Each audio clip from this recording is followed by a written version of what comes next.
ನಮಸ್ಕಾರ ಪ್ರಿಯ ವೀಕ್ಷಕರೇ, ಬೆಳಗಾವಿ ಜಿಲ್ಲೆ ಯರಗಟ್ಟಿ ಪಟ್ಟಣದಲ್ಲಿ ಇಂದು ಶುಭ ಸಾಯಂಕಾಲದ ಶುಭ ಗಳಿಗೆಯಲ್ಲಿ ಬೀರದೇವರ ಜಾತ್ರೆಯ ಕಾರ್ಯಕ್ರಮ ಜರುಗಿತು. ಬೀರದೇವರ ದರ್ಶನ ಪಡೆದ ಸೌದತ್ತಿ ಯಲ್ಲಮ್ಮ ಮತಕ್ಷೇತ್ರದ ನಾಯಕರಾದ ಮಡಿವಾಳಪ್ಪ ಬಿದರಗಡ್ಡಿ ಮಾತನಾಡಿ, ಇಂತಹ ಜಾತ್ರೆಯ ಸಮಾರಂಭಗಳಲ್ಲಿ ಭಾಗವಹಿಸಿ ದೇವರ ದರ್ಶನ ಪಡೆದಂತಹ ನಾವೆಲ್ಲರೂ ಪುಣ್ಯವಂತರು.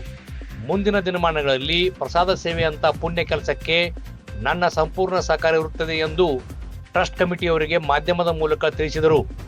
ಮತ್ತು ಇದೇ ರೀತಿ ಮತ್ತೊಬ್ಬ ಯುವ ನೇತಾರರಾದ ರಾಹುಲ್ ಸಂಗ್ರೇಶಿ ಮಾತನಾಡುತ್ತಾ, ಯರಗಟ್ಟಿ ಪಟ್ಟಣದಲ್ಲಿ ಯಾವುದೇ ಧಾರ್ಮಿಕ ಕೆಲಸಗಳಿಗೆ ಖಂಡಿತವಾಗಿ ನನ್ನ ಸಹಕಾರ ಇರುತ್ತದೆ ಎಂದು ತಿಳಿಸಿದರು. ಈ ಸಂದರ್ಭದಲ್ಲಿ ಸದಾನಂದ್ ಹನಬರ್, ಇಮಾಮ್ ಸಾಬ್ ಹುಸೇನ್ ನಾಯ್ಕರ್, ರಾಜು ಬಿರ್ಜೆ, ಇಮ್ತಿಯಾಜ್ ಖಾದ್ರಿ, ಮುದ್ಕಪ್ಪ ತಡಸ್ಲೂರ್, ಶಿವಾನಂದ್ ಕರಿಗೊಂಡವರ್, ಮಹಾದೇವ್ ಬೆಳವಲ್, ಚಂದ್ರು ತಲ್ಲೂರ್, ಅಡವೇಶ್ ಅಗಸಿಮನಿ, ಸಿದ್ದು ಪಟಾತ್, ವಾಸಿಂ ರಾಜೇಖಾನ್, ವಿನಾಯಕ್ ತುಪ್ಪದ್, ಸಿದ್ದಪ್ಪ ಅಡಕಲಗುಂಡಿ, ಉದಯ್ ಹಾರುಗಪ್ ಮುಂತಾದವರು ಉಪಸ್ಥಿತರಿದ್ದರು. ಇದು ಇವತ್ತಿನ ಅಪ್ಡೇಟ್. ಟಿವಿ 24 ಪ್ರೈಮ್, ನಿಮ್ಮ ಒಳಗಿನ ಧ್ವನಿ.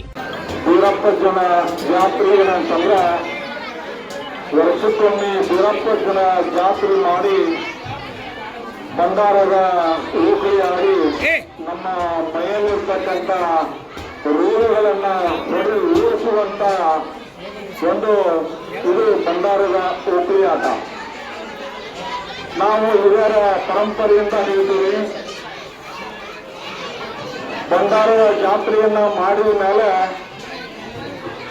ನಮ್ಮ ಜಾತ್ರೆಯಲ್ಲಿ ಯಾರ್ಯಾರು ಭಾಗವಹಿಸಿದ್ದಾರೆ ಅವರಿಗೆ ಆ ಬೀರಪ್ಪ ಜನ ಆಶೀರ್ವಾದದಿಂದ ಚರ್ಮ ರೋಗಗಳು ಬರುವುದಿಲ್ಲ ಅಂತ ಹೇಳ್ತಾರೆ. ಯಾಕಂತಂದ್ರೆ ಅಜ್ಜನ ಆಶೀರ್ವಾದ ಜೊತೆಗೆ ಆ ಭಂಡಾರದಲ್ಲಿ ಒಂದು ಔಷಧಿಯ ಗುಣ ಇದೆ.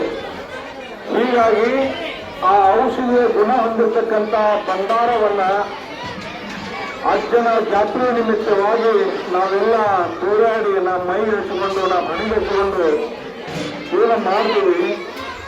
ನಾವು 1 ವರ್ಷಗಳ ಕಾಲ ಚರ್ಮ ರೋಗದಿಂದ ಮುಕ್ತಿ ಆಗ್ತೀವಿ. ಇದೆಲ್ಲ ನಮ್ಮ ಹಿರಿಯರ ಗೊತ್ತಿದೆ.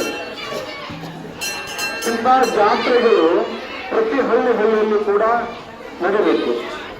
ಇವು ನಗರಗಳಲ್ಲಿ ಕಡಿಮೆ ಆಗಿದ್ದಾವೆ ಭಂಡಾರ ಜಾತ್ರೆಗಳು.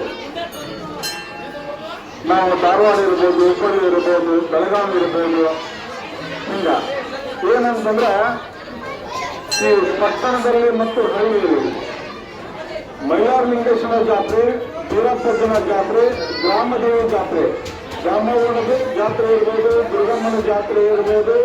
ಈ ಜಾತ್ರೆಗಳಲ್ಲಿ ಬಂಗಾರ ಆಟವನ್ನ ಆಡಿ, ಅಂದ್ರೆ ಬಂಗಾರದ ಆಟವನ್ನ ಆಡಿ ಬಂಗಾರ ಎರಚನ ಬಾ ಅಂತೇಳಿ ನಮ್ಮ ಹಿರಿಯರು ಒಂದು ಸುಳ್ಳನ್ನ ಮಾಡಿದ್ದಾರೆ. ಅದರಿಂದ ಕೂಡ ಎಲ್ಲರಿಗೂ ಕೂಡ ಒಂದು ಒಳ್ಳೆಯದು ಆಗಲಿ ಅಂತೇಳಿ ನಾನು ಆ ದೇವರಲ್ಲಿ ಪ್ರಾರ್ಥನೆ ಮಾಡ್ತೀನಿ. ಅದರ ಜೊತೆಯಲ್ಲಿ ಪ್ರತಿ ವರ್ಷದಂತೆ ಈ ವರ್ಷವೂ ಕೂಡ